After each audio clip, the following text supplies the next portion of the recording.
La. Unsa man na? Ay pasok. Ay pasok. Unsa man na? Nagbasok. Tarong ba? Ha? Wala bay. Ha? Unsa man ang manok? Unsa man eh? Unsa man ang manok? Unsa man na? Ha? Ha? Nagbasok naman ko. Ay pasok. Ay pasok. Pasok na eh. Klaro kayo na oh? Ay pasok. Wala. Ay, pasok ko. Ay, apil. Pasok na problema di ay. Wala na manok di. Ano nyo? Sabot-sabot na lang ninyo. Ay, wait na dong. Wait na lagi. Wait na bay. Sabot-sabot na lang ninyo. Unsa man nga. Sana. Ayan na. Wait na.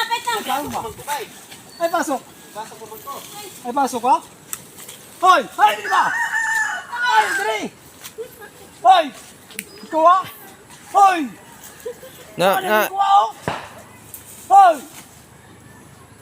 Idol, aglusanil unsa day problema to idol, pwede nato ka makuan idol, unsa may kunana nga, unsa man ka tinuod gid nga ngitagan imong langgam dol. Unsa may tinuod gid? Sir? Ngitagan gid niya amo day na dapit gikan ng imong kuan nagsuroy-suroy. Tapon ako siya, sir. Ha? Tapon ako siya. Kita na ako langgam. Dako ra ba nga langgam mo? Ganto ko na, sir. Ako langgam. Kahurot. Gakahurot imong langgam? Oo, kasi naman ito kita nila eh. Ba, may gani kay imong nabantayan ba? Mo ba yung pagkakita rin, sir? Nga. Kamulo niya ang badbad. Katong nanguha og kuan, o katong naglitag ana. Kuan na gid kay to siya. Kanang anad na gyud. Urag, ano dito siya, sir? Kay siya may akong suspect yun. Ako langgam. Grabe giblitagan gid mga kuno. Mga idol, oh.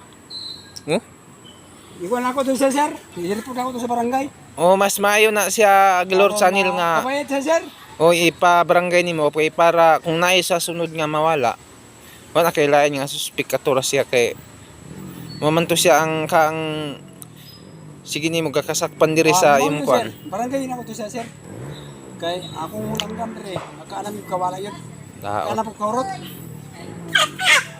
Nya, sige na Lord Sanil. Sige, sir. I-kuan na to, katong i-kuan sa barangay karon. Barangay na ako doon siya, sir.